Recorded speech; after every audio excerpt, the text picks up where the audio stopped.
We have made a clear request and demand with the the Chinese government to withdraw their ships. So let's see what their response will be.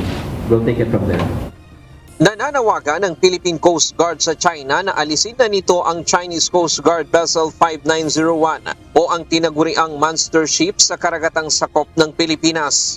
Ayon kay National Task Force West Philippine Sea o NTF-WPS spokesperson at National Maritime Council ADG Jonathan Malaya, aminado ang pamahalaan na nakababahala ang presensya ng naturang dambuhalang barko ng China malapit sa Zambales. Kaya ang Pilipinas naghain ng diplomatic protest sa China. Right now, we're at a situation wherein the Philippine government is alarmed by the presence of the monster ship. The presence of the monster ship is clearly unacceptable. It is a provocative act. It is increasing tensions in the region. Tiniyak naman ng NSC na hindi nagpapabaya ang mga otoridad kaya araw-araw nilang binubuntutan ang nasabing monster ship ng China. Bukod sa mga barko ng PCG, nag-deploy na rin ang air assets sa lugar. First and foremost, let me just clarify that we are not quote-unquote tolerating their presence. No? In fact, we're challenging them every single day. Ayon sa Philippine Coast Guard, bago ang galaw na ito ng China dahil dati ay nagpapatrolya lamang sila at nakapaligid sa mga pinag-aagawang bahura. Nagsashadow sa mga barko at binabantayan ang maritime militia nila na lumalapit sa Bajo de Masinloc at iba pang bahura. Pero ngayon, umabot na sila ng hanggang 55 nautical miles ng Zambales at nananatili doon ng matagal. But this time around, the behavior of the Chinese Coast Guard is intentional and focused only at a certain distance from off the coast of Zambales. As I said, it's either 16 to 19 nautical miles.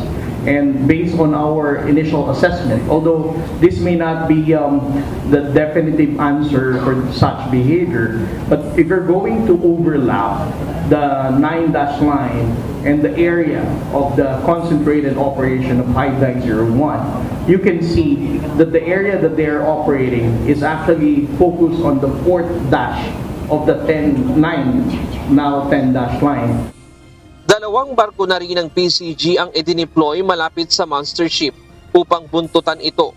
Bukod sa BRP Gabriela Silang, nakabalik na ang BRP Teresa Magbanwa o MRRV 9701 sa karagatang sakop ng Zambales. Ito ay matapos mag-overheat kahapon at pansamantalang dinala sa Subic. Sabi ng PCG, minor lamang ang sira nito at kinailangan lamang ipahinga ang makina ng ilang oras bago muling bumalik para i-block ang monster ship. Right now, we have 2 Philippine Coast Guard vessels shadowing them, closely monitoring them. We have sent assets also from the Armed Forces and from the Philippine Coast Guard, aerial assets, to continue monitoring them. Sabi pa ng NSC, gagamitin lahat ng diplomatic mechanism ng Pilipinas sa China upang resolbahin ang issue. Pero kung umabot na ito sa punto na magsasagawa ng reklamasyon ng China sa Bajo de Masinloc, may nakahanda ng contingency plan ang Philippine Navy para dito dahil bahagi ito ng itinakdang red line ng pamahalaan. Red lines, non-negotiable, na gagawa siya ng any structure or reclamation on Bajo de Masinloc. We have the appropriate contingency plans in the armed forces to address them. Samantala, umabot na sa 5 submarine drone ang nasa kustodiya ng Philippine Navy. Sa ngayon ay dumadaan pa rin sa forensic ang mga ito. 2 sa drone nakuha sa Kalayaan Island, isa sa baybayin ng Pasukin, Ilocos Norte, isa sa Initaw, Misamis Oriental at ang pinakahuli ay ang natagpuan sa Masbate. We have already recovered 5 of these. They were given to us, the reports were given to us by our fishermen. And it's difficult to detect these drones underwater.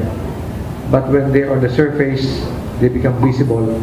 They get picked up by our fisher folks and they report to the Coast Guard, the police, and then eventually to the AFP, the Philippine Navy.